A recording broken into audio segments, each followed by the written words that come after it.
Om Ajnanatimirandasya Jnananjana Shalakaya Chakshurunmilitam Dhena Tasmai Shri Gurave Namah.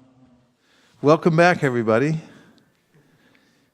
After the festival days, when we have a little extra time to hear and chant, it always feels like we need to get back as soon as possible. Doesn't it? Yeah. Okay, so here we are. And we have today an opportunity to hear some of the instructions that Sri Chaitanya Mahaprabhu gave. Yesterday we heard a description of Sri Chaitanya Mahaprabhu as given by Karabhajana Muni. And he told about the power and the characteristics of Sri Chaitanya Mahaprabhu.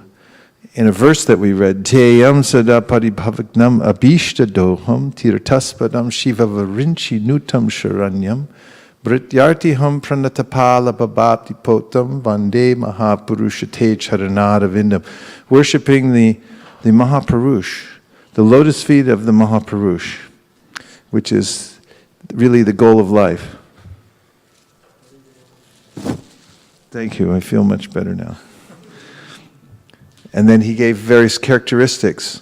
First of all, he said, the lotus feet of the Mahapurush, Sri Chaitanya Mahaprabhu, are fit to be meditated upon. And we noted that that was a very important statement because there are various objects of meditation. That's an understatement. And not all of them are worthy to or fit to be meditated upon because they're of a lower nature. We talked in some detail about why, by meditating on the lotus feet of the Lord, one becomes elevated. Krishna, in the Bhagavad Gita, we didn't mention, Mam chayo vyabhicharena bhakti yogena sevate sagunan samatityaitan brahmabhuya kalpate. By rendering devotional service, which includes this meditation, dhyayam, where you place your mind is a huge thing. I mean, it's practically everything. And Dhyayam Sada, where he's saying, you can do this all the time. You feel free to fully meditate always on Krishna's lotus feet, on Lord Chaitanya's lotus feet. And we described how even if one isn't very highly qualified in any way, if one follows in the footsteps of those who are, then one gets the same benefit that they do, just by the power of this following in the footsteps.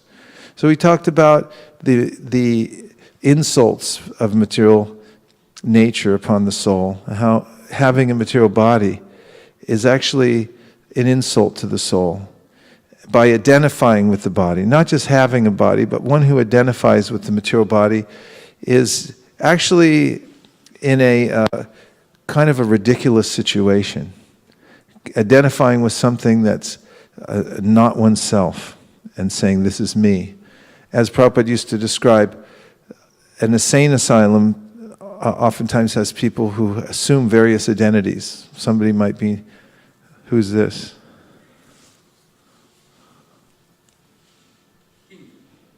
Napoleon. You never seen pictures of Napoleon? He's famous for that. Someone may say, I'm Napoleon. Someone else might say, I am Sigmund Freud. And people assume various false identities. And those who have taken on a material body and identify themselves with the material body are in not only a compromised situation, but a rather ridiculous situation. It's insanity, really. Paribhavagnam means we're insulted by this identification with the material body.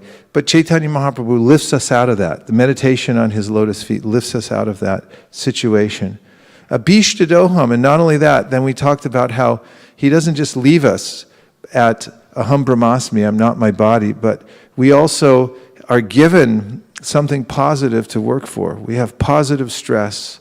We have a goal that we're climbing towards, and it's the most worthy goal. It's attaining our original relationship, or reestablishing our original relationship with Krishna, and that fulfills all our desires. Abhishta Doham. Krishna's name is, he has many names, but as Prabhupada used to say, his another name is Vanchatita, which means that he fulfills a devotee's desire beyond what that person can imagine. Then we said, Tirthaspadam, that he is the repository of all the holy places. Even if one can't go to the various holy places, recommended that one go spend some time in Vrindavan, some time in Mayapur, Navadvip Dham, and Jagannath Puri, especially those three dhams, because in Kali Yuga, those are the most important dhams. All the other dhams have lost their power to one degree or another, but not Navadvip or Vrindavan. And Aradyo Bhagavan Vrajesha Tanayatsa Dhama Vrindavana. Vrindavan Dham and Navadvip Dham are non-different from Krishna. So when we go there and we just walk around, we're doing Padasevanam. And there's a unique way that one can remember Krishna by being in the Dham. But if one can't go to the Dham, Tirthaspadam, if one bows down to the lotus feet of Krishna, of Lord Chaitanya Mahaprabhu rather, who is Krishna, one gets the resultant effect of going to all the holy dhams. We consider that a good deal, right? Tirthaspadam. And then we heard Shiva Varinchi Nutam Sharanyam, that this is one of those things that they're doing it, why shouldn't you? Shiva, Brahma, the two most exalted souls in the universe, and they're taking shelter of Sri Chaitanya Mahaprabhu. What shouldn't you be, if they are? And then we heard Brityardiham, Pranatapala, that if one's a servant of Lord Chaitanya and considers oneself a servant of the servants of Lord Chaitanya, then all of one's difficulties in life will be diminished by that service attitude. Brityardiham, and how Lord Chaitanya is very kind to his servants. One example was given by Srila Bhaktisiddhanta Saraswati Thakur of Vasudeva the leper, and how he had taken shelter of Chaitanya Mahaprabhu, and Mahaprabhu had benedicted him in amazing ways. He was a leper, was Vasudeva, and Mahaprabhu embraced him and gave him pure devotional service. And also, he cured his leprosy and benedicted him that if he kept chanting and teaching the holy names to others, then he would never fall victim to pride. Brityardiham pranatapala. Pranata, those who bow down to the Lord's lotus feet. Pranata, pala pavabdipotam. The Lord's lotus feet are like a boat. And we talked a lot about that boat that carries one across the material world. We quoted from the 10th canto, 2nd chapter, a verse that the demigods spoke in prayer to Lord Krishna within the womb, where they said that those who just approach the boat, which is described as the process of devotional service given by the acharyas, find that the ocean has shrunk to the size of the water contained within a hoofprint of a calf. You can easily step over it. So powerful is the process, following the process, the authorized process given by the acharya, that if you approach it with full intention of following it, even if you feel yourself a little bit incapable, if you try to follow that process, the Lord makes special dispensation, compensation for your shortcomings. It helps to shrink it so you can cross over. You don't even need the boat. You can step over because the process is so powerful. So trust the process. Potam, bhavabdi potam, bhava abdi potam. You can cross over the ocean of material existence by boarding the boat of Sri Chaitanya Mahaprabhu's lotus feet. Malini called in and she gave a verse from the first verse in chapter in the Madhya Lila about how potent following Sri Chaitanya Mahaprabhu is, and even one who is deficient can become successful by following the process of Chaitanya Mahaprabhu by his mercy. Vande Mahapurusha Te Charanara Vindam. And that he's worshipped. His lotus feet is worshipped. Vande Mahapurushate Charanadavindam. We offer our respectful obeisances to his lotus feet. And we talked about how nobody's better than Lord Chaitanya. He's the best of the best. And if one can simply align oneself with Lord Chaitanya, and especially by aligning oneself with his movement, he has a mission. He came with a mission to spread Krishna consciousness all over the world. And we have to do something. You have to work somewhere for someone. And if you can get this work, it's the best work in the universe. What kind of work you do? I work for Lord Chaitanya. What do you all do? Well, I'm a messenger. I just carry his message everywhere. And if you can get that work as messenger, and you can write it when you go into another country, you can write it on your immigration form. When they ask you occupation, just put messenger. Say, what do you do? I carried messages. What messages are you carrying? For Sri Chaitanya Mahaprabhu. You should chant Hare Krishna. And anywhere you go, everyone you meet, teach them about this. And also, you can use all your skills, all your intelligence to think, how can I best spread Krishna consciousness all over the world? And that way you remain connected to Sri Chaitanya Mahaprabhu. And Chaitanya Mahaprabhu gave many instructions to his intimate disciples. Some of them are on the level of Vaidhi Bhakti, the beginning stage of devotional service. Others of them are on a very elevated stage, describing Raga Anuga Bhakti and Bhava Bhakti, Prema Bhakti, and so forth. And I want to read a few verses to give a flavor of what Sri Chaitanya Mahaprabhu taught regarding the beginning stages of devotional service, how one gets involved in devotional service in the first place, and what are some of the steps that one should take in one's daily life in order to become advanced in devotional service. Does that sound like an okay idea? Yes. You're all in favor of that? Yes.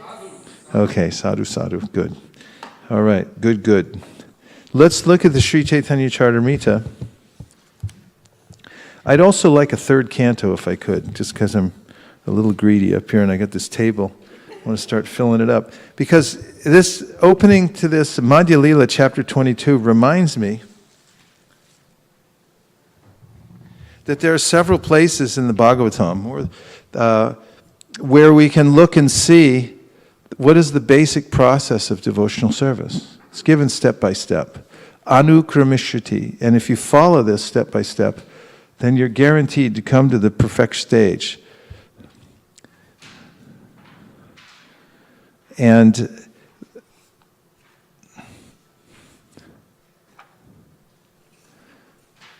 who wouldn't want to be in on this conversation? When Sri Chaitanya Mahaprabhu meets Sanatana Goswami and gives him instruction about devotional service. Thank you. Look at that, the glories of devotional service. Okay. We'll look at some parallels. So I'm looking at Sri Chaitanya Charitamrita, Madhya Lila, chapter 22, the process of devotional service. And the author first offers his obeisances to Sri Chaitanya Mahaprabhu and says he's an ocean of transcendental mercy. And then he says that even though the subject matter of Bhakti Yoga is very confidential, Mahaprabhu has manifested it so nicely, even in this age of Kali, in the age of coral. So there's great hope, because the age of Kali is a contentious age. People become overwhelmed with envy, and there are arguments everywhere. In practically every sphere, there's polarization. And Chaitanya Mahaprabhu is glorified as one who can give such sound instruction that he helps his followers to overcome all this polarization and all the confusion that comes from conflicting philosophies. And I propose also that if one carefully reads Srila Prabhupada's books regularly, one will become immune to the confusion that arises from various conflicting philosophies, and will be fully satisfied with the direction that he or she is moving in devotional service by reading Srila Prabhupada's books.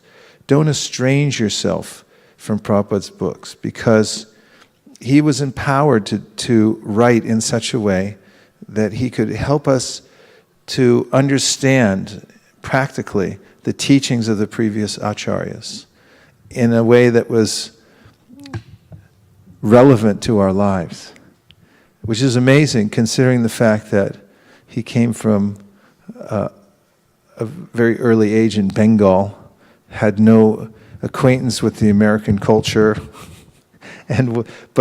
or other world cultures, but was empowered, and this is what an empowered devotee does. An acharya observes people of the world and is able to take the conclusions of Scripture and present them in such a way that people can take them up and understand them and be guided properly.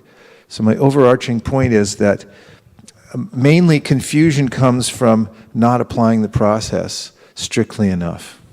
And if one can bring this idea, this principle into one's life, that the reason that I feel confused or the reason I feel unsatisfied is simple. It's not complicated, it's simple. It's because I'm not strictly following the simple path. And there is a simple path to follow. Chant Hare Krishna and read Prabhupada's books. It works every time. And not doing that enough is the cause of feeling anxiety or confusion about various other options that one may have, including rampant materialism or abandoning the process of devotional service altogether.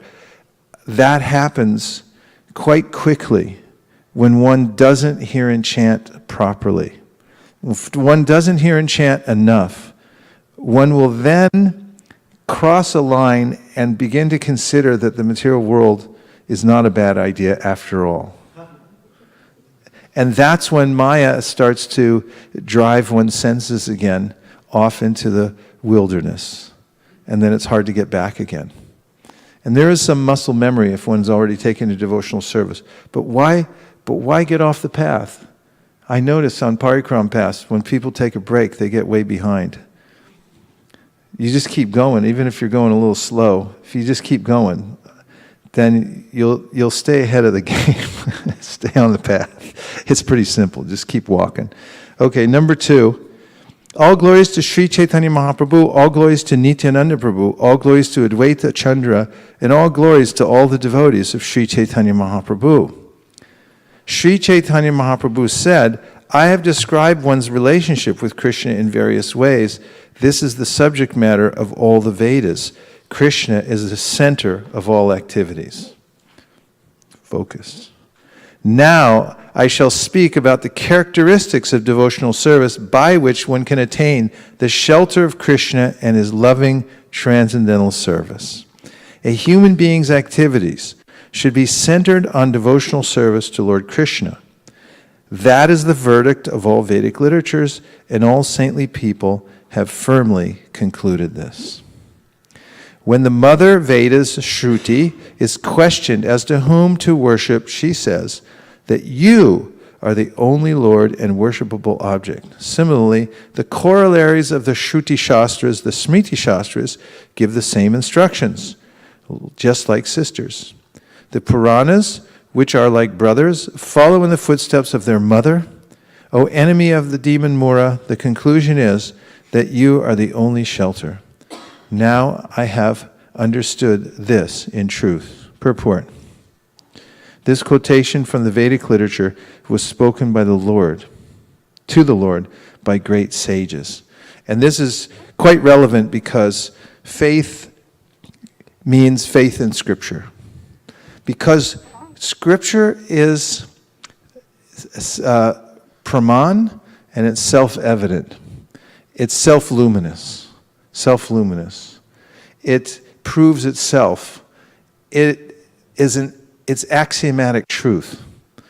And one has to, as I've said billions of times, accept axiomatic truth in any discipline.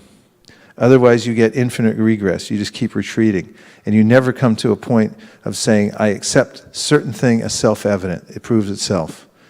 It's self-luminous. So Sri Chaitanya Mahaprabhu taught this, as have many other philosophers in the world, East and West, that you have to have a point from which you begin and you say, this is self-evident, it proves itself, and I'll take it as axiomatic. So the Vedas are available. They're very difficult to understand because they're vast, and there are many branches of the Vedas. But Srila Jiva Goswami proves in the Tattva Sandarbha that the Vedas, which are the Shruti and the Smriti, are the same, except for the Smriti is more important. And he proves this through Shastra because it speaks to us in a way that we can actually understand what the object is and what the clear path is. It unfolds the real meanings of the Vedas in a way that common people can understand in the age of Kali Yuga. And that's why they're available to us. But they say the same thing as the Vedas. They come to the same conclusion, but Jiva Goswami proves they're more important even than the Shruti. And amidst all the Shruti, he shows how the Srimad Bhagavatam is the ultimate. It's the highest authority. And it's, as Chaitanya Mahaprabhu said, the spotless Purana, the perfect source of all knowledge. And throughout the teachings of Sri Chaitanya Mahaprabhu, who said, Srimad Bhagavatam Puranam Amalam. This is the Amala Purana, spotless Purana, which we take as the ultimate authority. And if you have that in your life, you take an ultimate authority, then you'll have some peace. So you'll say, this is where I'll take my guidance. If it concurs with the Srimad Bhagavatam, I'll take it. If it doesn't, I won't. And if you don't have enough focus on an ultimate authority, then you'll become confused. You go in many different directions. So this opening statement by Sri Chaitanya Mahaprabhu about the mother who gives this information to us about who is the father. The example is that who can tell you who your father is? Your mother is apt. Then, 7. Krishna is the non-dual absolute truth, the Supreme Personality of Godhead. Although he is one, he maintains different personal expansions and energies for his pastimes. Purport. The Lord has many potencies, and he is non-different from all these potencies. Because the potencies and the potent cannot be separated, they are identical. Krishna is described as the source of all potencies, and he is also identified with the external potency, the material energy. Krishna also has internal potencies or spiritual potencies, which are always engaged in his personal service. His internal potency is different from his external potency. Krishna's internal potency and Krishna himself, who is the potent, are always identical. So, in the Bhagavad Gita, Krishna, in the 7th chapter, talks to Arjuna about how he can understand these truths about the phenomenal world and what's beyond this phenomenal world by hearing from him. And then he begins to give some outline of the different energies, and that's what's being spoken of here. The Lord has energies.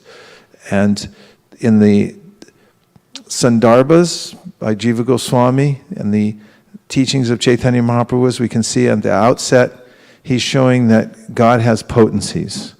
And these are unlimited and inconceivable potencies that work in wonderful ways, and there are various categories of energy. This is a different philosophy from those who say that God has no energies. Ultimately, there's only a oneness, homogeneous oneness, and there's no potencies. So there's the potent, and then there's the potencies. And Krishna describes how there's the inferior energy, which is the earth, water, fire, air, ether, mind, intelligence, and ego. And then above that is the superior energy of the soul. And then he describes how the soul has a particular category of energy, and in that he's Kshetragya. He's a captive within the material body, and he's different from the material body, and he's also subjected to control by either the material energy or the spiritual energy. So he's marginal. He can go either way. Tatastha Shakti. So various energies are described in the Bhagavad Gita. Also, as we'll hear, Chaitanya Mahaprabhu quotes quite extensively from the Vishnu Purana, where which also describes these varieties of energy that all come from the Lord. But one thing's for sure, it all comes from the Supreme Personality of Godhead. And in the Gita, Krishna says, Aham sarvasya prabhavo matak sarvam pravartate iti matva bhajanti mam buddha bhava samanvitaha. If you can understand this, that everything is emanating from the Supreme Personality of Godhead, then your attitude towards the world will change. He said, those who understand this worship me with all their hearts. And they see how Vasudeva is everything. Vasudeva sarvamiti. Everything's coming from Vasudeva. And everything's contained within him. A few more verses and then we'll have some reflection. Krishna expands himself in many forms. Some of them are personal expansions and some are separate expansions. Thus he performs pastimes in both the spiritual and the material worlds. The spiritual worlds are the Vaikuntha planets and the material universes are the Brahmandas, gigantic globes governed by Lord Brahma. 9. Expansions of his personal self, like the quadruple manifestations of Sankarshan, Pradyumna, Aniruddha, and Vasudeva, descend as incarnations from Vaikuntha to this material world. The separated expansions are the living entities. Although they are expansions of Krishna, they are counted among his different potencies. You want to hear the purport? The personal expansions are known as Vishnu Tattva, and the separated expansions are known as Jiva Tattva. Although the Jivas, living entities, are part and parcel of the Supreme Personality of Godhead, they are still counted among his multi-potencies. This is fully described by Lord Krishna in the Bhagavad Gita. Apare mitastanyam prakritim vidime param jiva bhutam mahabaho yayedam daryate jagat. Besides this inferior nature, O mighty armed Arjun, there is another superior energy of mine which comprises the living entities who are exploiting the resources of this material inferior nature. Although the living entities are Krishna's parts and parcels, they are Prakriti, not Purusha. Sometimes Prakriti, a living entity, attempts to imitate the activities of the Purusha. Due to a poor fund of knowledge, living entities conditioned in this material world claim to be God. They are thus illusioned. A living entity cannot be on the level of a Vishnu Tattva or the personality of Godhead at any stage. Therefore, it is ludicrous for a living entity to claim to be God. Advanced spiritualists would never accept such a thing. Such claims are made to cheat ordinary foolish people. The Krishna consciousness movement declares war against such bogus incarnations. The bogus propaganda put out by people claiming to be God has killed God consciousness all over the world. Members of the Krishna consciousness movement must be very alert to defy these rascals who are presently misleading the whole world. One such rascal, known as Pondraka, appeared before Lord Krishna, and the Lord immediately killed him. Of course, those who are Krishna's servants cannot kill such imitation gods, but they should try their best to defeat them through the evidence of Shastra, authentic knowledge received through the disciplic succession. And now we'll take some reflections. Anything you've heard so far that caught your fancy?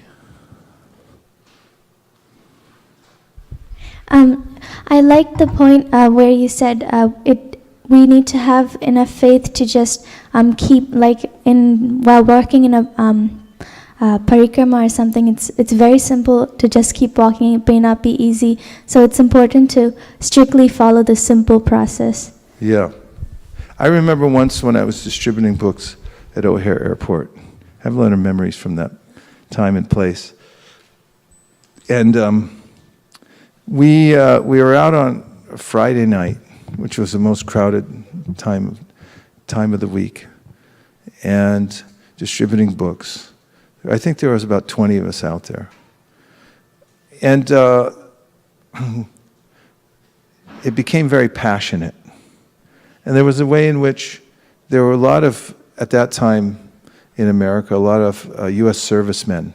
And especially in Chicago, there is a Navy base called Great Lakes Naval Base. And that's where a lot of people go to get trained to enter into the Navy. So they go there for what they call boot camp, which is a really intense training for people who aren't used to regulation. They start waking them up real early and working them really hard and teaching them how to be submissive and things like that. So generally, when they'd come out of that, they'd be really purified. It was almost like going to Mangalartik or something. And they're also very kind of like innocent people. Like the ones that would join the U.S. military at that level were people from rural areas where they were kind of living a little more simple life and they had no other real prospect except to join the military. And most of them came from God-fearing families and so forth. And when they'd come out of the boot camp and we'd meet them at the airports, they're very purified and very ready to take a book. And some people took exception to that because they thought, only people should only read the Bible or something like that. So they saw us selling Bhagavad Gita and other kinds of books to young Americans who were who had just joined the military. So there were different schemes that people had to try to dissuade these young people from taking books. And one of them was, before they'd get off the bus to go in the airport, they'd tell them all, if you meet somebody in the airport selling books, just tell them no and walk away. And so one night, there were hundreds of them coming through the airport, and one after another, they all were telling me no, like they were supposed to. And I just basically became a little discouraged and tried to look for other people. But my godbrother, Giri Jadava, was near me, and he kept one after another talking to them, and I was thinking, what a waste of time, because they're all already informed not to take a book and so forth. And we got in the van later, we were driving home, and we'd always sort of compare how everyone did. And I didn't have a very productive day. And then Giri Jadava, and I thought, yeah, he did terrible too. And then he announced his score, which was huge. And I said, how'd you do that? And he said, I just kept going. I just kept talking to one after the other. And I thought, and it just left an impression with me that don't give up. Don't give up when you have something that works. Just keep trying.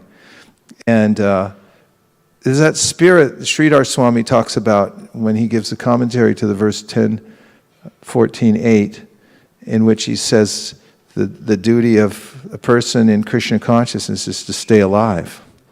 Because there are so many ways in which our spirit can be killed. We can get distracted into so many other things and then resurface 20, 25 years or 20 lifetimes later. And if we're lucky, it could be 1,000,000 lifetimes. It's dangerous. Prahlad Maharaj says dangerous to get reabsorbed into the cycle of birth and death. Who knows what might happen next? So best not to get distracted. And there are all kinds of opposing views and opinions. And one can become derailed. So Sridhar Swami says, somehow or other, be inventive, but stay alive. Stay alive in Krishna consciousness, one way. You say, what's my duty? Stay alive. Figure it out. So be a survivor in Krishna consciousness. Find out what you need to stay alive in Krishna consciousness and do it. That's your prerogative, and it's your duty, actually, to stay alive in Krishna consciousness, not fall down, not get dissuaded, not get distracted, and so forth. So how do you do it? Figure it out. Figure it out. And keep going. Yes? Maharaj, today I scanned through the news, and one of the news was in limited over match, it is the slow and steady which wins, not the fast and furious. And this was related to a match of cricket match. But when I read the title, it actually tells limited over means we also have a limited life. A what? Limited, we have a limited time. Limited Yeah. time. We have also have a limited time, and if we, as you mentioned, that stay steady rather than fast and furious, it resonated pretty well. But you just discussed. I just thought to highlight that part. Yeah. Yeah, be steady, not fast and furious. Which really helps by counting what you do every day. Sankhya-purvaka namagana natibi. Count what you do so you can be dispassionate about it. Your mind might say, now I'll do much more, now I'll do much less. That's the way the mind goes. Today I'm going to do huge, and it's like, I don't want to do anything today. But for the mind, you have to set some boundaries and say, every day we do the same amount, at least the same amount, without stopping. And that's why in Vidhi Bhakti, you have to count what you do. You can't have no counter beats and just say, you just chant when I feel. That's not Vidhi Bhakti, and that's not progressive. You have to count it and say, okay, this is how many I did today. I finished, at least I did that. That's how you stay alive. And you have to read every day. You have to say, this is how many pages I'm going to complete. No matter what else happens, I'm going to complete it, and you do it. And you have your other practices, and you just do them. You should have one ashtakam, throw in an ashtakam. You should chant your rounds. Let me start over. You should chant your rounds. Then you should have reading. Then you should have at least one chapter Bhagavad Gita and at least one ashtakam. And if you can have that in your diet, you could stay alive for a long time. Even when there's chaos around you, even when there's other people seem to be starving, and it's like, no, I'm not that hungry. I'm actually, well, spiritually hungry, but you're nourished. Somebody may become malnourished. But if you take your basic diet every day, then you'll actually stay spiritually healthy, which is very important for staying alive, right? Otherwise, you start to diminish your health, and then a virus comes along. Like so many things come along. In the early days, there was this idea, and it came through the devotional communities. One after another, things would come through, but one of them was a get-rich-quick scheme. The devotees heard about. It was jewelry. There was some jewelry assembly you could do, and you could sell it and then sell it to other people, and then blah, blah, blah. I forget how it worked. But in any case, the devotees got all these ideas.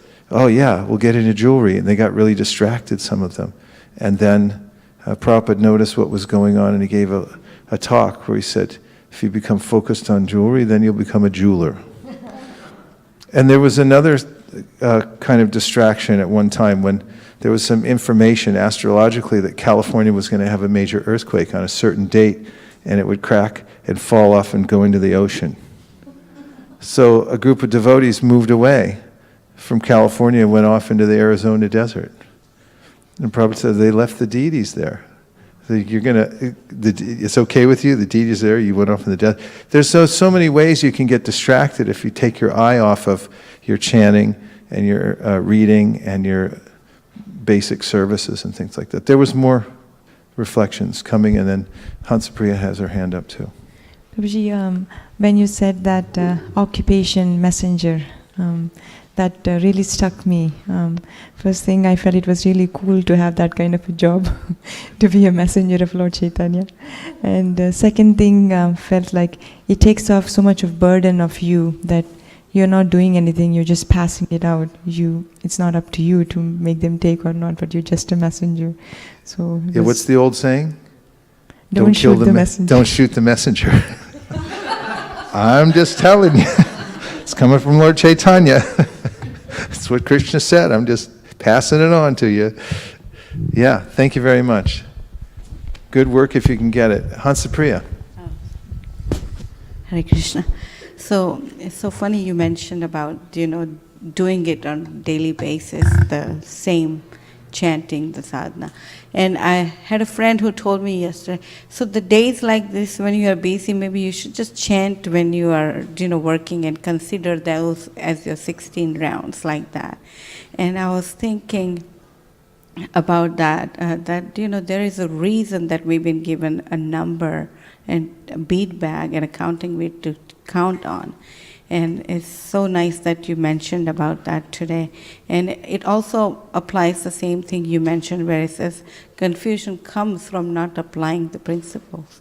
So I mean, the chanting for 16 rounds is a principle, and I was just thinking that's just a slippery slope. If you just get into that confusion, you won't have a principle there. Yeah, nice points. And we're lucky that Prabhupada emphasized it so much. Because it's so easy to, now, this was brought up by Narada Muni to Vyasadeva. He said, in the Vedas, you've given all these little loopholes and exceptions. People will take those, he said. You're going to take them. And you just notice Prabhupada gave so many instructions. And then it was like, one time Prabhupada took a 7-Up on an airplane. And he said, this is very good, it helped my digestion, So the word got out, and the next thing there were big 7-Up trucks pulling up to the temple. 7-Up, that's the regulative principle. It's the Mahavakya, in fact. It can go that way really easily with any tiny little thing. And so Prabhupada emphasized so strenuously, so clearly about the chanting of the holy names. And so did Jiva Goswami and the other acharyas. The holy name has to precede and follow whatever other rituals we do to actually make it valid and so forth. And if we can fix our mind on a principle that everything comes from this, everything good comes from this, and we can really focus on that. And what you said is also important, to give real time, as Satyadev Prabhu likes to say, really be there, be present for the holy name. Take that time to be present for the holy name, because I can also do, as Mahatma Prabhu always says, courtesy japa. And just, I'm doing it, but I'm not really present for it. But the whole point is be present for it. Then you'll experience that joy of actually being yourself, being a spiritual soul. You have to get that experience every day. Otherwise, you get again plowed under by the mind and by the various modes of material nature. They'll sweep you away. And the ocean is full of anxieties. The ocean of the mind is just full of anxieties of what am I going to do next? How am I going to do this? I observe it sometimes when I'm sitting waiting for an airplane. People watch, and I watch people pacing back and forth on their telephone oftentimes. About to get on the plane, they go, no, I told you, the Henderson file. Why'd you put it in the other place? How come? What are we going to do now? I'd sell it. And I'm just thinking, I'm watching this person, and it means so much to him or her at that time. But to me, it's just kind of amusing. I'm watching from a different perspective, and I'm thinking, who cares? It's just a stupid file. It's only money. And for that person, they're so absorbed. They think this is the end of my life. What's my wife going to say? They have these overwhelming emotions connected to these thoughts. But because I'm observing them, then I can apply it and think, well, everybody's like that. Everybody who's connected to the thought process, which is being generated by the three modes of material nature, becomes overwhelmed like that.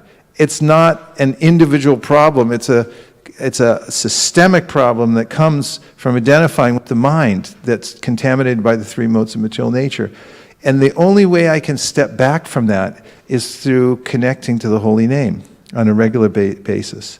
You actually get that perspective by giving enough time to be present for the holy name and hearing at least one mantra and experiencing that prayer that comes, a helpless feeling, please help me. And then if there's some revelation, just even a glimpse of some transcendence that, I exist beyond time and space, beyond the mind. If one can have that, then suddenly everything becomes, there's a way that I can deal with everything. All the other ways I have to go through the day, control my senses, deal with problems and situations. It comes from this basis of chanting the holy names. Harivamsha.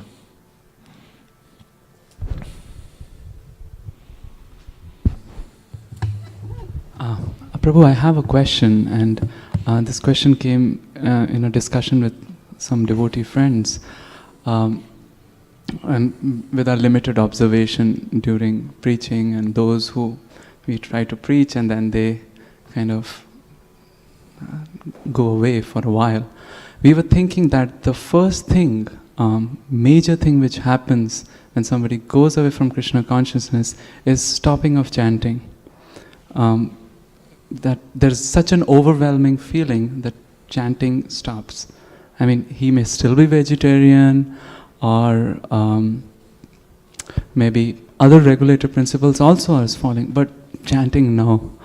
Why is that so? And or maybe it's the other way around. When the chanting becomes lackadaisical, then the impetus to go away. It's almost like it's by default. The modes and all that rajas enters, it just rushes in. And then one's helplessly dragged away.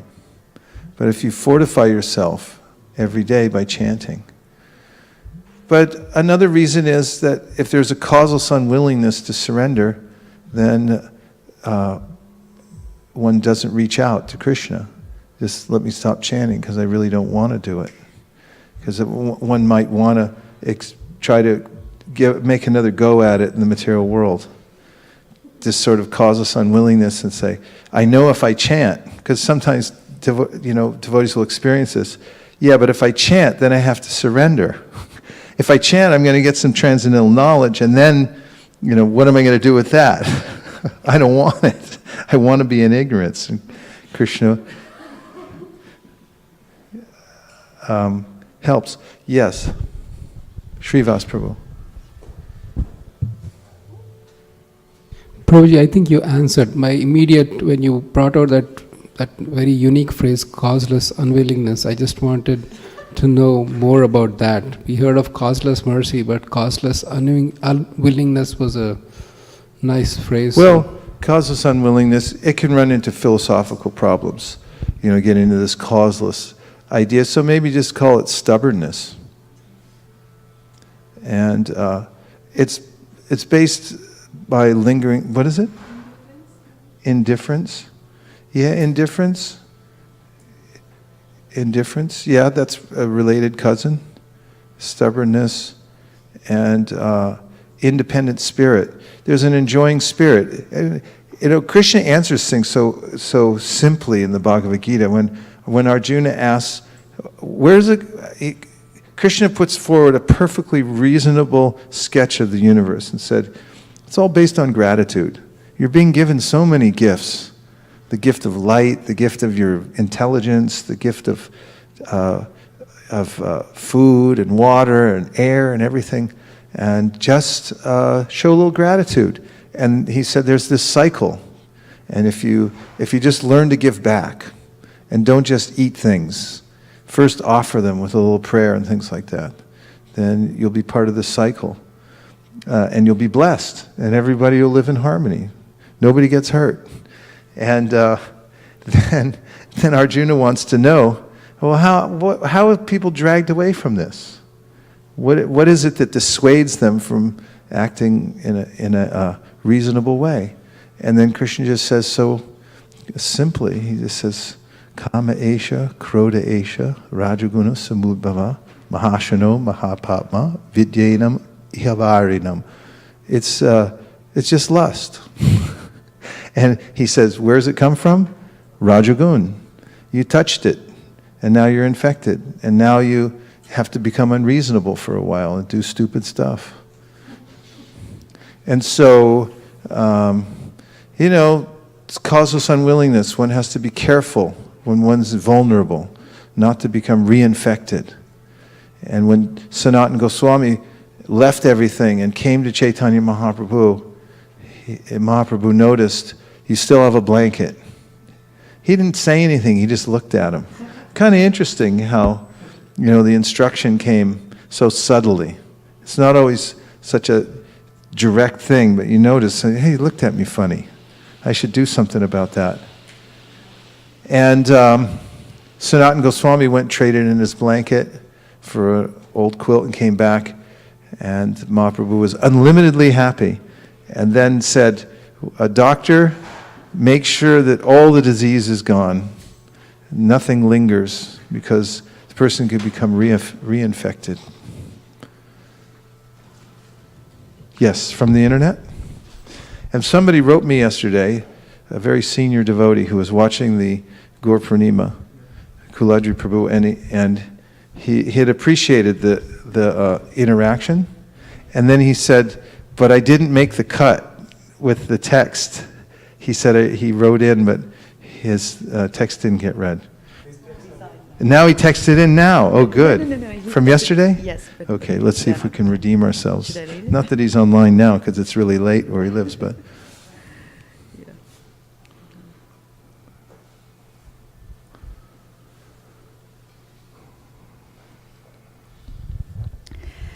So this is Kuladri Prabhu.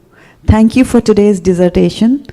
Please ask Means yesterday's, right? Yesterday's, yeah. Please ask the group how they plan to carry on. Strengthening of the institution is gone.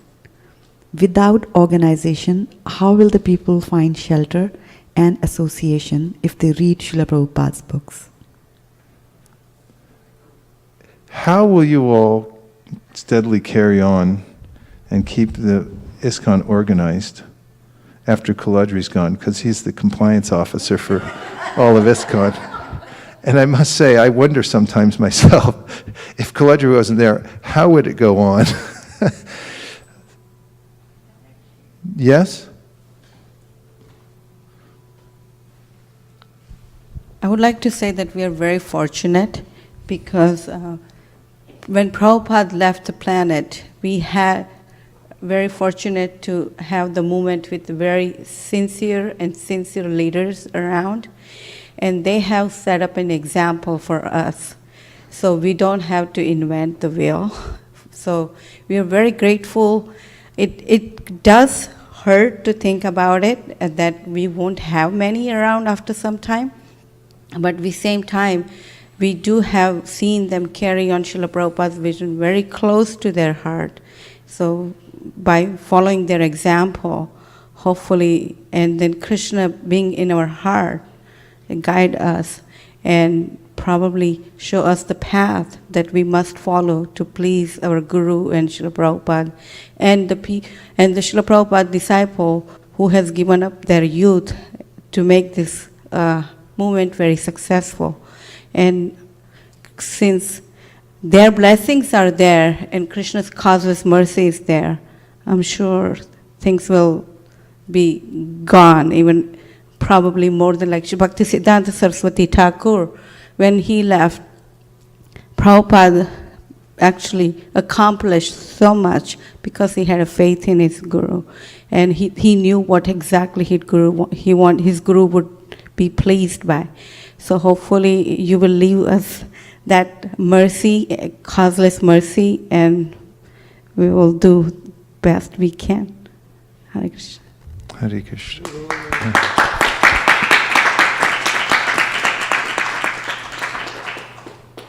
Okay, we'll send that transcript to Kuladri. Thank you, Hansapriya. There's more texts. And we'd like to welcome everyone who's joined us on the internet. Please give them a warm welcome. Hare Krishna.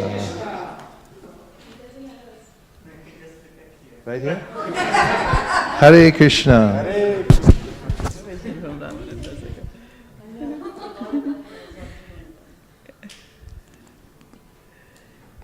Okay, we got internet, and then we have Manjula Kanta. So this is Vaikunt Nayak Prabhu from India. From today? Yes. Okay. Danvad Maharaj, all glories to Srila Prabhupada.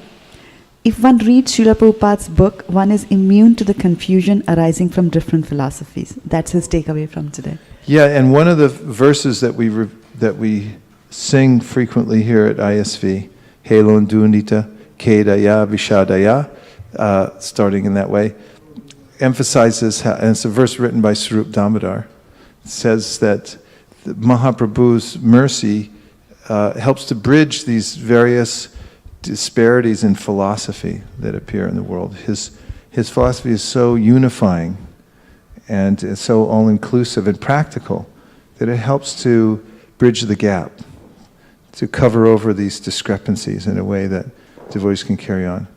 Okay, Manjula Kanta. And then another text from the internet, and you have, okay, there's lots of feedback.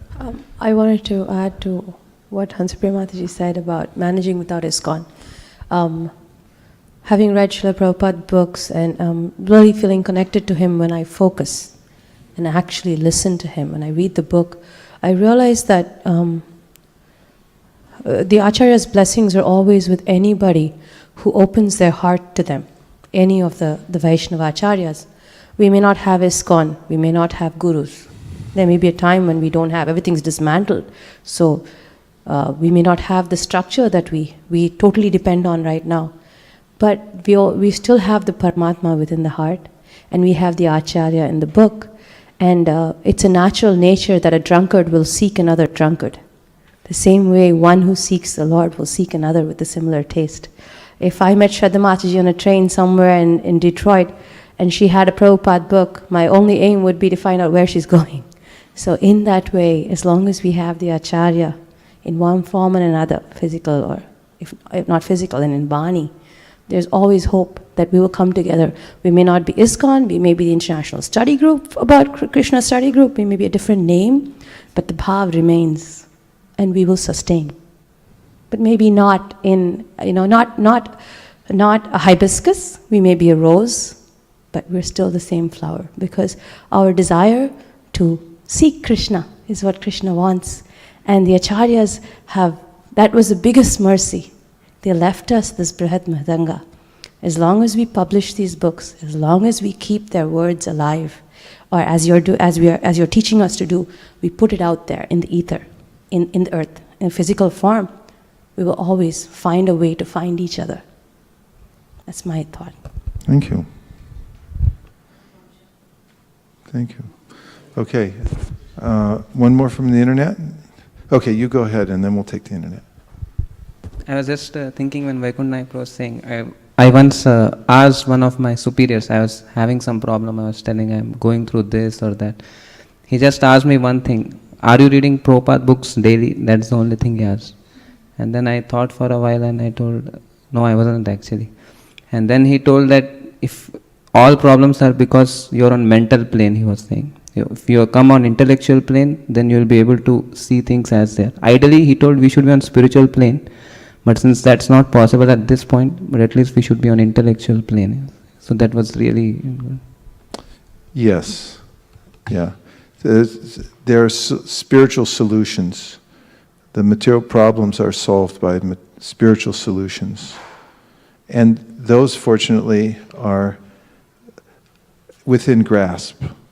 We can actually take advantage of those things immediately. It's like water in the palm of your hand, you just have to take it. Sometimes we have to be reminded. Shraddha, you have one more from the internet? Can I share something? You may. Thank you. I was just thinking about Hansapriya Mataji's comment from yesterday about the comfort zone for chanting. And then also today she talked about Prabhupada having given us a process like use a bead bag and do it properly. And I was thinking about how your mother also knew about your comfort zone. And once when you called her and she... Yeah, I was surprised. I called her, I was in anxiety. I was at the LA airport. I was having a rough day, rough week, rough month. And I talk to her sometimes, call her by the payphone, tells you when that age was. We didn't have cell phones, kids. And even I remember that. And I called her up and she said, how are you doing? And I said, not very good, whatever. And I don't remember all the details of the conversation, but she said, now you listen to me. You pick up that bag with those beads and you put your hand in it and you start chanting.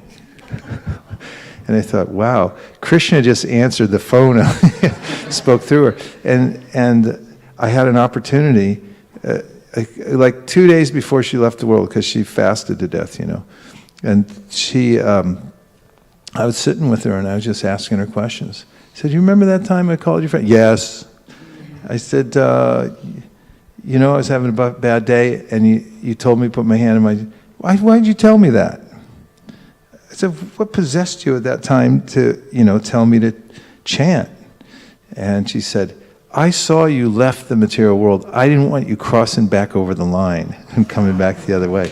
So she had an intuitive sense.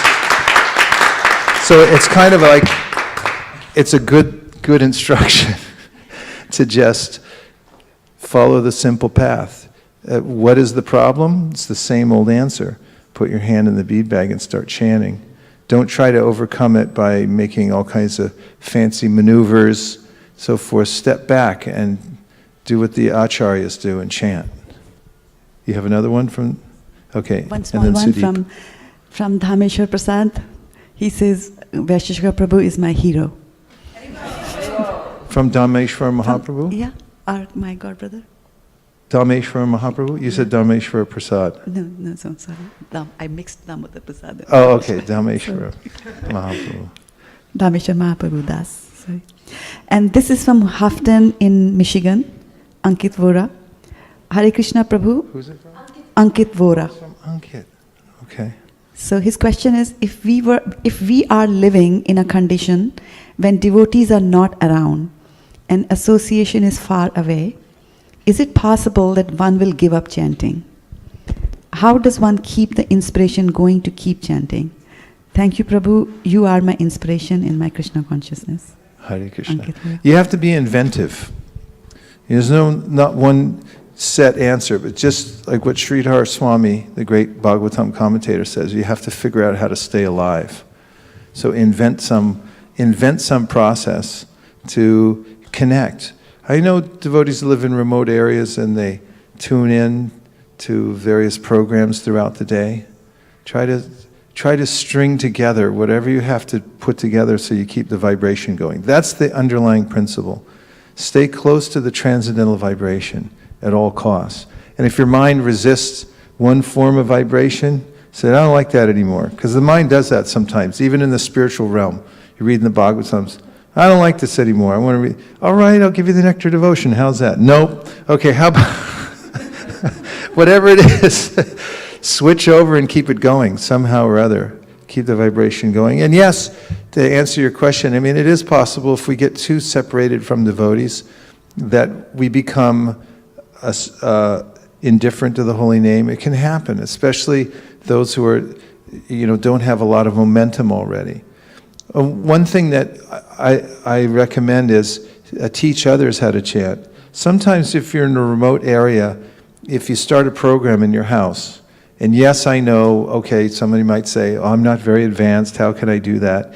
Don't present yourself as very advanced, just present yourself as someone who's a facilitator.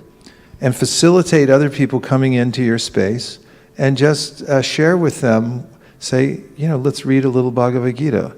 And let's chant one round together. And when you have to reorganize your living space, it becomes a sacred space, and it also, because other people are looking at it, you start looking at it differently yourself, and you think, how do I rearrange things here so it looks a little better? As soon as somebody comes over to your house for spiritual things, saying, how am I actually living? How am I presenting myself? And Chaitanya Mahaprabhu told this is the same instruction he gave to Vasudeva the leper. After he liberated him and he embraced him, Vasudeva became very beautiful by Lord Chaitanya's touch. And he said, aren't I going to fall down now? I'm so beautiful, and my body's become radiant, and maybe I'll stop chanting. What'll happen? I'll become puffed up, and then I'll lose my way. And Mahaprabhu said, keep the vibration going and teach it to others as much as possible. That really helps. If you're in a remote area, and some people are, they can't get to the temple, they don't have people in their neighborhood, there's lots of sincere people that will want to come over and listen to what you're doing. You can invite them over to your house. And if they're not ready for Bhagavad Gita or anything like that yet, just bring them over for prasadam. But bring people into your space and make the context spiritual. And then you'll have to step up to the next level and maintain it. Call them over once a week and see what happens. That really helps. Srivas. Oh, you had the mic. Go ahead. I was just Possession is 9/10 of the law. I was just meditating on what Hansapriya Mataji answered to Kuladri Prabhu's question, and I immediately recollected a contemporary quote by Steve Jobs. He said, "You can't connect the dots looking forward, you can only connect them looking backward. So you have to trust that the dots will somehow connect in your future. You have to trust in something, your gut, destiny, life, karma, whatever. This approach has never let me down, and it has made all the difference in my life." Of course, he's speaking from his own, whichever realization platform. But I realize that, we have to have an umbilical cord in our parampara. Unless we are connected there, then the future is very dangling. It's a flimsy, kind of a ground. So we have to always look back at how Srila Prabhupada did this, how his Guru Maharaj did, how our Acharyas did, and then then we are nourished, and then we have all the reasonable faith that it will be okay in the future. Otherwise, it will be in the air. So. Nice point. And as far as making dots go, one can realize also that spiritual practice is so significant that in the moment when you're doing something for Krishna, chanting or reading or distributing Krishna consciousness, it's having much more of an effect on you and other people than you can imagine. And sometimes I find that devotees get overwhelmed. They think, I'm not doing enough. They think others are doing so much, I'm doing so little, therefore I shouldn't do anything at all. But one thing to realize is that the spiritual practice is absolute, and if you're doing sincerely according to your capacity right now, you're making that dot. And you'll realize later that your choice to actually practice something, anything, within the realm given by the Acharya and the spiritual master prescribed for you is so significant that you're actually making that path, those dots. And Krishna will help you to string it all together. He's the one guiding from within the heart. Yes. A couple more, and then we're going to read a little bit more. Maharaj, I have a question. As we understand, the solution to all the problems is chanting, but what do we do when we know, when we are, for example, in my case, I have been observing my brother, and he's going through, in India, he's been going through some troubling times, and he gets out of that, and again he gets into some other problems, and I've been trying to make him or plead him to chant, but he is just not getting to the point to chant. The reasons are different, I won't go into that, but what do we do in those cases? Like you just a few minutes back you mentioned about prasadam, and I've also mentioned to him that, whenever you are in Pune, you can go to the ISKCON once a week, and you love food, so why not this? And then again some other reasons come. So in this case, other than being patient and just when he talks to me, shares his problems, from my side my answer is just the same. It's not wavering, but what else can one do? Is he listening in tonight? You sure? He might have just heard what you said and be thinking, where's my bead bag? I'll be very glad if he's listening. But well, there's not a stereotype answer. It's very complicated how the living entity gets tangled up in the material world. And I always, this analogy comes to my mind. I've seen films before where there's somebody diffusing a bomb. The bomb's ticking down, and then it's like, is it the red one or the white one? Which one do I? And there's like, they're like perspiring and click, click, tick, tick, tick. And I see each person has a unique kind of wiring, set of circumstances, and you have to be a little expert how to diffuse that situation and help people. Srila Bhaktisiddhanta Saraswati Thakur said to his disciples that you should be willing to give 200 gallons of blood to save one person from the material world. Sometimes there's this feeling like, God, is anybody going to get out of the material world? It's like, especially if you're a Goshtianandi and you're dealing with so many people, and it's like, I'm excited, and then like a year later, it's like, I quit. It's like, look at so it's like, and it can be frustrating, but you have to take solace in the fact that great acharyas like Srila Bhaktisiddhanta say these things. That's not easy. And so you have to be inventive.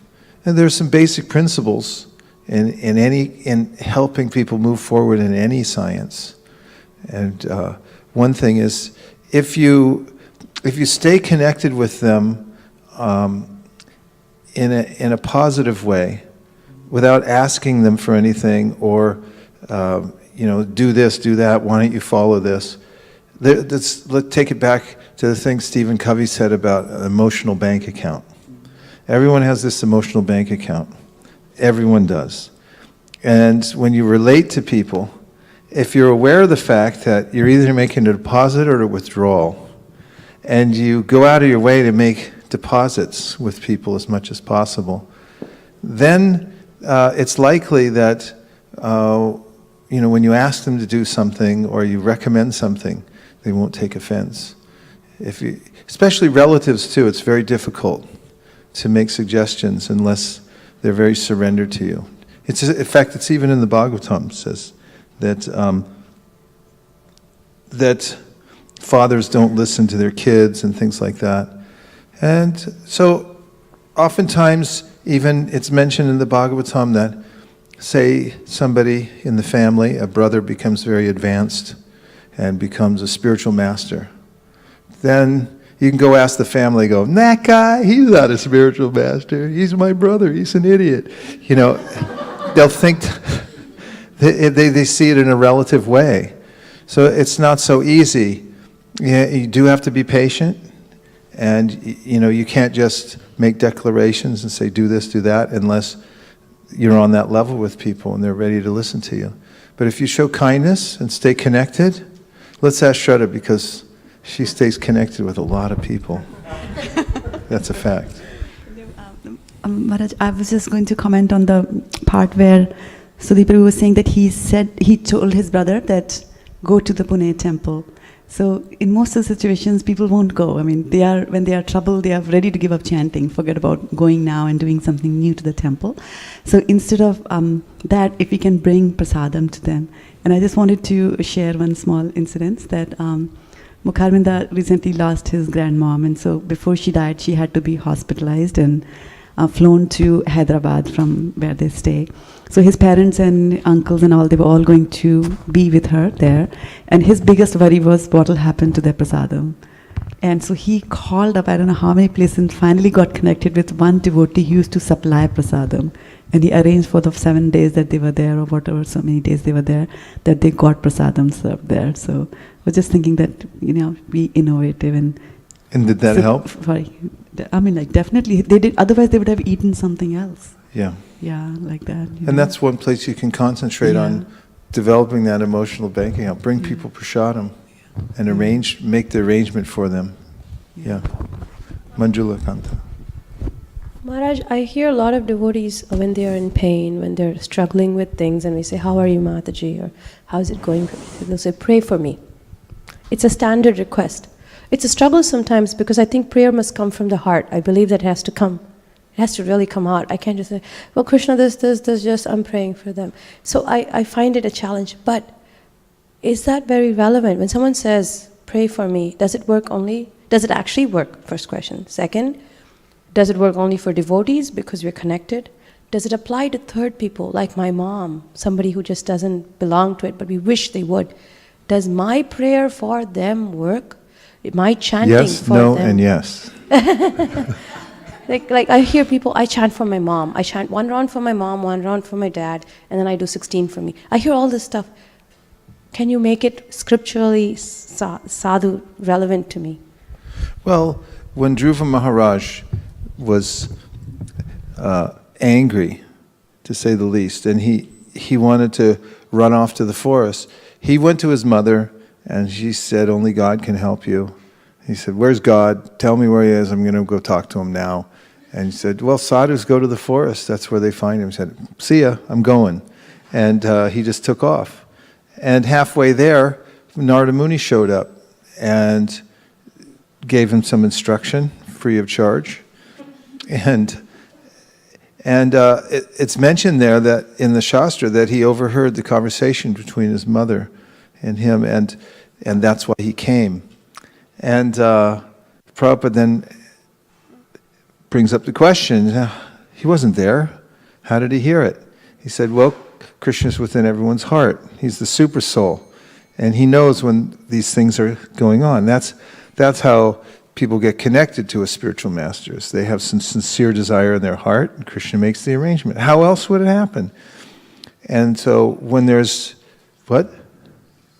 Yeah. So when there's this sincere prayer going on, Krishna takes heed, and it's a good idea to invite people to pray and also to pray for them. In fact, we could form a prayer circle. I know that the Vaishnavas Care Group, I haven't seen it recently, but they had a program when somebody would be ill or just getting ready to leave the world. There was a program that Sangeeta set up, so devotees all over the world would be alerted, and they'd put out prayers for that person. And I know at Saddleback Church in Orange County, with Rick Warren, on Sundays, there's a whole wing of the building or a big room or something like that where people meet, and they have prayer requests, and groups get together and then they make prayers for these How do you people. pray for someone you don't connect with? Well, How valid you is do it for connect by praying for them, that's one thing. But no, they are connected with these people, and Like general request is pray. well, I don't know how general they are. I don't know exactly their system, but they're with the Sangeeta's program. These are devotees that everybody knows or kind of knows, and then they put out their goodwill and good wishes. And I just say Krishna's within everyone's heart, and he listens to the devotees, right? Yeah. Okay, tree shop, and then I'm going to read some more. So one thing that comes to mind from what Mataji was saying was in the second chapter, I think Krishna says that if the descendants don't do prayers for the forefathers, they fall down. So that's also connected. Yeah, you can see even through Karma Kanda that there are these connections that are difficult to understand from an empiric point of view. But actually there are connections that we have karmically to relatives and so forth. And there's a way in which when somebody becomes a devotee, generations of the family become benefited also. So there are mystic connections that we may not be able to exactly perceive. But I think even in the process of praying, you're bringing that goodwill and attention to people. And it's by that, the goodwill of the devotees, there's great benefit. Okay, I'm going to read a little more. Yes?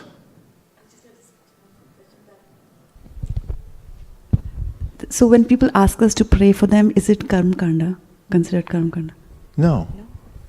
Well, it depends on what your motivation is. Karma kanda means that you're trying to work within the laws of karma to rectify, certain types of karma. There's a system, karma kandic system, in which by performing certain kinds of activities, you can reduce the sinful reactions of certain things that you've done, things like that. Okay, I want to read a couple more verses so we keep within the thread and the flow of Chaitanya Mahaprabhu's instructions to Sanatana Goswami. Continuing on text number 11, I believe, 10. The living entities, jivas, are divided into two categories. Some are eternally liberated and others are eternally conditioned. Those who are eternally liberated are always awake to Krishna consciousness, and they render transcendental loving service at the feet of Lord Krishna. They are to be considered eternal associates of Krishna, and they are eternally enjoying the transcendental bliss of serving Krishna.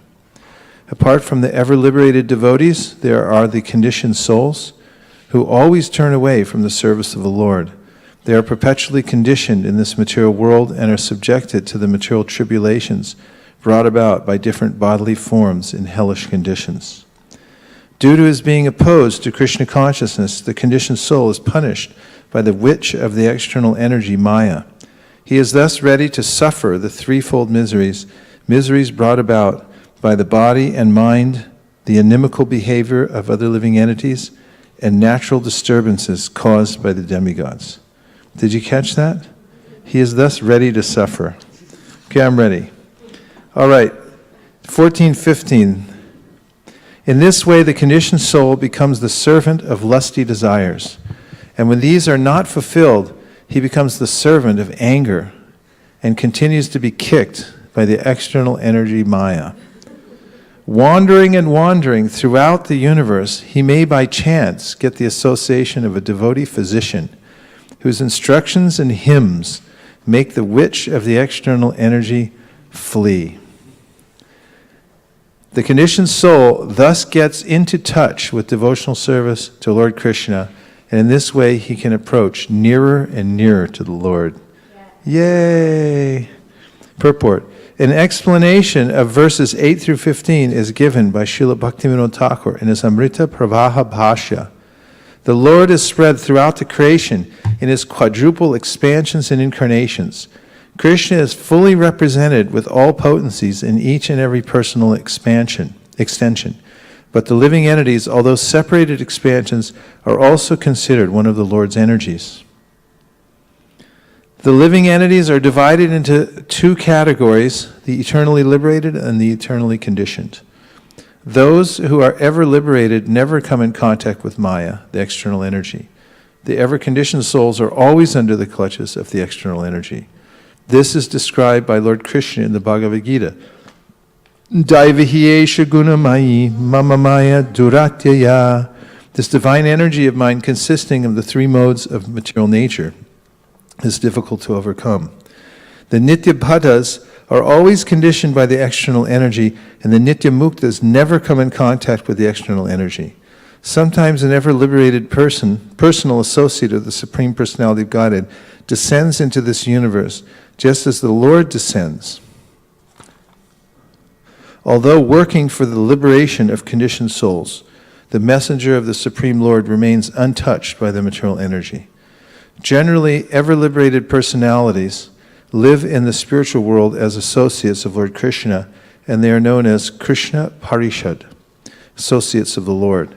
Their only business is enjoying Lord Krishna's company, and even though such eternally liberated persons come within this material world to serve the Lord's purpose, they enjoy Lord Krishna's company without stoppage. The ever-liberated person who works on Krishna's behalf enjoys Lord Krishna's company through his engagement. The ever-conditioned soul, provoked by lusty desires to enjoy the material world, is forced to transmigrate from one body to another. Sometimes he is elevated to higher planetary systems, and sometimes he is degraded to hellish planets and subjected to the tribulations of the external energy. Due to being conditioned by the external energy, the conditioned soul within this material world gets two kinds of bodies, a gross material body and a subtle material body composed of mind, intelligence, and ego. Due to the gross and subtle bodies, he is subjected to the threefold miseries, Adhyatmik, Adibhautika, Adidaivika. Miseries arising from the body and mind, other living entities, and natural disturbances caused by demigods from higher planetary systems. The conditioned soul subjected to the threefold material miseries is ceaselessly kicked by Maya, and this is his disease. If by chance he meets a saintly person who works on Krishna's behalf to deliver conditioned souls, and if he agrees to abide by his order, he can gradually approach the Supreme Personality of Godhead, Krishna. Kamadinam kotina kotida palita durnideshas tesham jata mayina karuna natrapa nopashanti utsri jaitanata yadupate sampratam labda buddhis Tvamayata sharanamabayam mam nyungshvat matasye. O my Lord, there is no limit to the unwanted orders of lusty desires. Although I have rendered these desires so much service, they have not shown any mercy to me. I have not been ashamed to serve them, nor have I even desired to give them up. O my Lord, O head of the Yadu dynasty, recently, however, my intelligence has been awakened, and now I am giving them up. Due to transcendental intelligence, I now refuse to obey the unwanted orders of these desires, and I now come to you to surrender myself at your fearless lotus feet. Kindly engage me in your personal service and save me. Purport: this verse is also quoted in the Bhakti Rasamrita Sindhu. When we chant the Hare Krishna Maha Mantra, we are saying, Hare, O energy of the Lord, O my dear Lord Krishna. In this way, we are simply addressing the Lord and his spiritual potency, represented as Radha Krishna, Sita Ram, or Lakshmi Narayan. The devotee always prays to the Lord and his internal energy consort, so that he may engage in their transcendental loving service. When the conditioned soul attains his real spiritual energy and fully surrenders unto the Lord's lotus feet, he tries to engage in the Lord's service. This is the real constitutional position of the living entity. 17. Devotional service to Krishna is the chief function of the living entity. There are different methods for the liberation of the conditioned soul: karma, jnana, yoga, and bhakti, but all are dependent on bhakti. Without devotional service, all other methods for spiritual self-realization are weak and insignificant, unless one comes to devotional service of Krishna, to the devotional service of Krishna. Jnana and yoga cannot give their desired results. Purport: in the Vedic scriptures, stress is sometimes given to fruitive activity, speculative knowledge, and the mystic yoga system. Although people are inclined to practice these processes, they cannot attain the desired results without being touched by Krishna Bhakti, devotional service. In other words, the real desired result is to invoke dormant love for Krishna. Srimad Bhagavatam 126 states, Savai pumsam paro dharmo yato bhakti radhoksaje ahaitukiya pratiyata yayatma suprasidati. The supreme occupation dharma for all humanity is that by which men can attain to loving devotional service under the transcendent Lord. Such devotional service must be unmotivated and uninterrupted to completely satisfy the self. Karma, jnana, and yoga cannot actually awaken love of Godhead. One has to take to the Lord's devotional service, and the more one is inclined to devotional service, the more he loses interest in other so-called achievements. Dhruva Maharaj went to practice mystic yoga to see the Lord personally, face to face. But when he developed an interest in devotional service, he saw that he was being benefited by karma, jnana, and yoga. I was thinking of the Nagapatnis. They prayed for their husband, and Krishna considered it. Right? It's like, I know. Give him a break, would you? Naishkarmyam apyachuta bhava varjitam shobhate jnanam alam niranjanam kutak puna shashvad abhadram ishvare the charpita karma yadapyakarnam. And also, we see that when first Sarvabhauma Bhattacharya came to Mahaprabhu and told about Maharaj Prataparudra, he was a little resistant, and then after that Sarup Damodar came and said, he's really a good devotee. And Chaitanya Mahaprabhu said, then I'm sure Krishna will bestow his full blessings on him. And Prabhupada explains how, because of the good wishes of these devotees, now, Mahaprabhu's heart softened. So Krishna listens to his devotees. If somebody comes to you and tells you about another person, they're really a good devotee. I mean, you don't know the service they're doing back there. You got to see it for yourself. The next time you see him, you're like favorably inclined.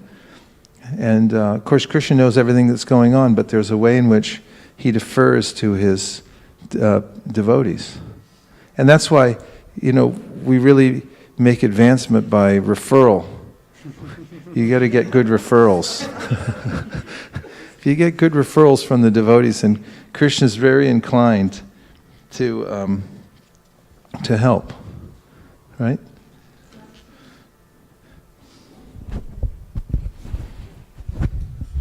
So that's why when we sing, we say, Yasya prasadat bhagavat prasado. The highest referral is the Guru's referral. You get Krishna or you don't.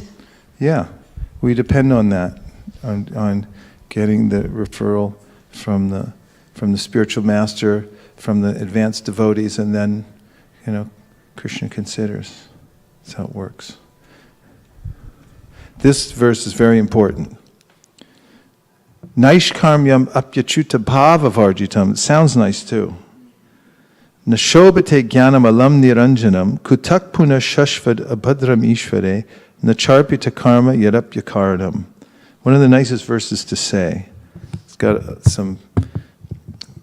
such a beautiful composition. When pure knowledge is beyond all material affinity, but is not dedicated to the Supreme Personality of Godhead Krishna, it does not appear very beautiful, although it is knowledge without a material tinge. What then is the use of fruitive activities which are naturally painful from the beginning and transient by nature, if they are not utilized for the devotional service of the Lord? How can they be very attractive? Purport. This is a quotation from Srimad Bhagavatam 1.5.12. Even after writing many Vedic literatures, Vyasadeva felt very morose. Therefore, his spiritual master Naradadev told him that he could be happy by writing about the activities of the Supreme Personality of Godhead. Up to that time, Srila Vyasadeva had written the Karma Kanda and Jnana Kanda sections of the Vedas, but he had not written about Upasana Kanda, or Bhakti.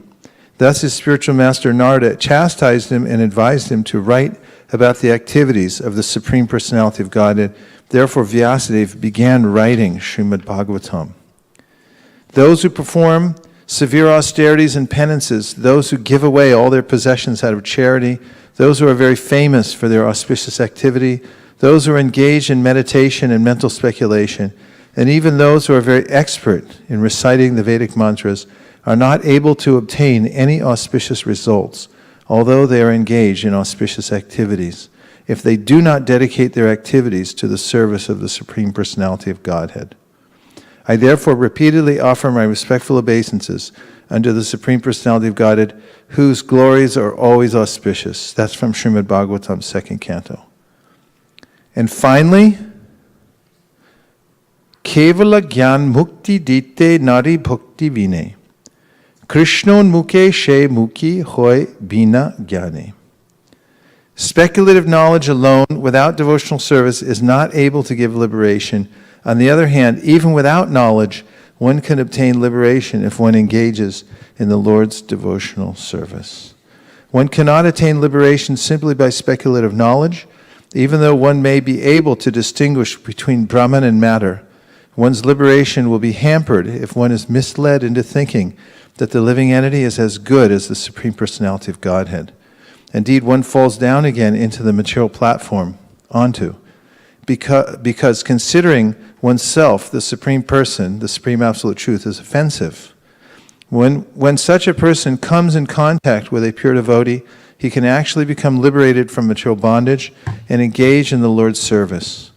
A prayer from Bilvamangal Thakur is relevant here, another very important verse. Bhaktis tvai stiratara bhagavan yadi syad daivena nakpaliti divya kishora murtihi mukti swayam mukulitanjali sevate sman dharmarta kama gataya samaya pratiksha. O my Lord, if one engages in your pure devotional service with determination, you become visible in your original transcendental youthful form as the Supreme Personality of Godhead. As far as liberation is concerned, she stands before the devotee with folded hands, waiting to render service. Religion, economic development, and sense gratification are all automatically attained without separate endeavor from the Krishna Karnamrita.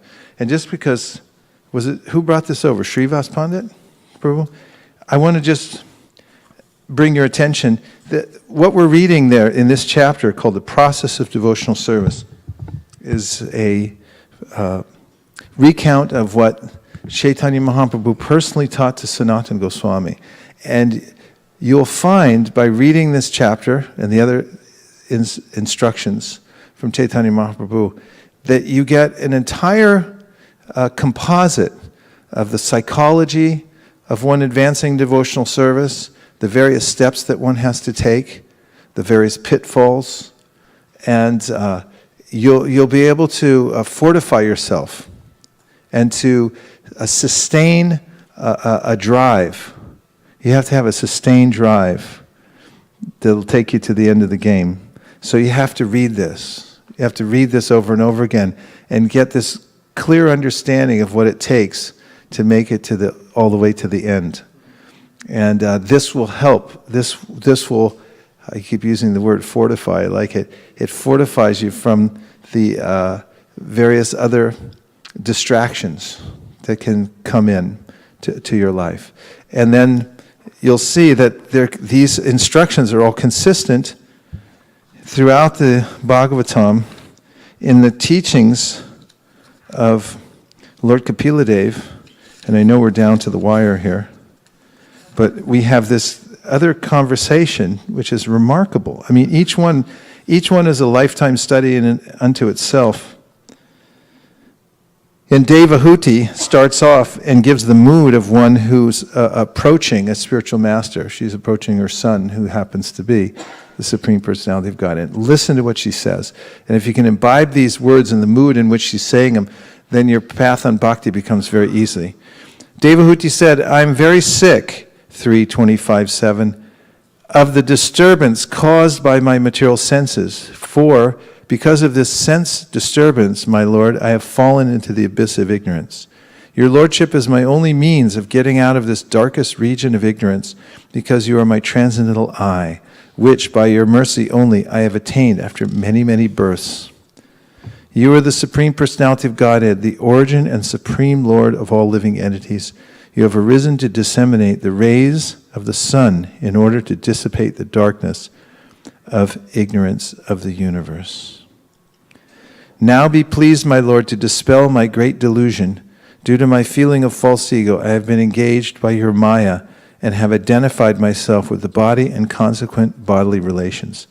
And from her sincere requests, then Kapiladev tells her everything. And it's right there in the Bhagavatam. And if you read that section, you study the third canto of the Bhagavatam, your material life is finished.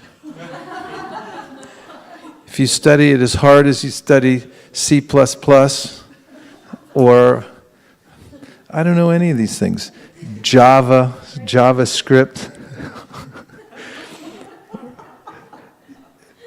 yeah, then you actually imbibe this, you drink it in, and it becomes a part of your being, part of your basic psychology. And by the power of the Bhagavatam, you can actually go the distance in devotional service in this one very lifetime. That's the power of the Bhagavatam. So we're the recipients of Sri Chaitanya Mahaprabhu's mercy. We have before us a veritable feast that one has to develop a taste for. So people are used to eating garbage. But like crows eat garbage. The Bhagavatam says this.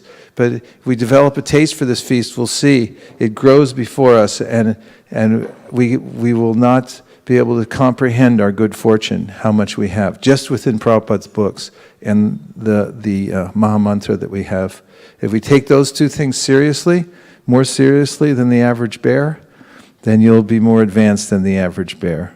And you'll advance and go back home, back to Godhead by Sri Chaitanya Mahaprabhu's grace. Go Premanande Haribo. Armarman, Nachari Armarman, Nachari Armarman, Nachari Armarman, hey, Nachari Armarman, Nachari Armarman, Nachari Armarman, Nachari Armarman.